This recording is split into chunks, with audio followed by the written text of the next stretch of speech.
सांग माने एठारे गोटे हाथी एवं तार छुआ रास्ता बाट दे घर को जाउथिले। आउ एई समय जंदा माने रास्तार गोटे पटरु अन्य एक पटकू लाइन करी जाउथिले। आउ एई समय हाथी छुआर पाद से जंदा मानक ऊपर पड़िया जाउथवा समय हाथीर मां ताको अटकाई दउची। तापर जंदा माने रोड क्रॉस कर सारिया पर हाथीर माटी सेठार दौड़ी पळेबाकू लागुची। आउ सेई हाथीटी को देखि ता छुआ मध्य ता पछे पछे दौड़ीबाकू लागुची। आउ सेई हाथी छुआर माटी दौड़ी दौड़ी जाउथवा समय रास्ता फाटी जाउची, जा फल से हाथीर माटी से खाल भीतर को गली पड़ुची। तापर से छुआ हाथी ता मां को खाले पड़थिबा देखि से बहुत मन दुख करुची। आउ सेई हाथीर छुआटी मन दुख करी जंगल भीतर को जाउची। आउ जंगल बंधा हेतुवा घंटी को जोरसोर बजेबाकू लागुची।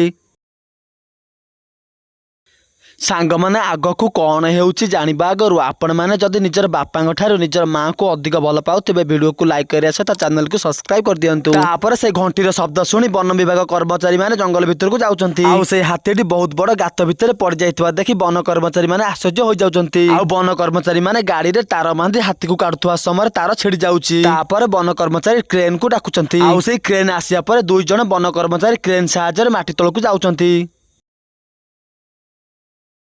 आउ से हाथीटी को गोटे रस्सी साहाय्य बांधी दउचंती। आउ से क्रेन टी हाथीटी को ऊपर को उठाई नहीं आसुची। तापर से हाथी छुआटी ता मां को पाई बहुत खुशी होउची। आउ से दुई जण वन कर्मचारी को धन्यवाद जणाउचंती।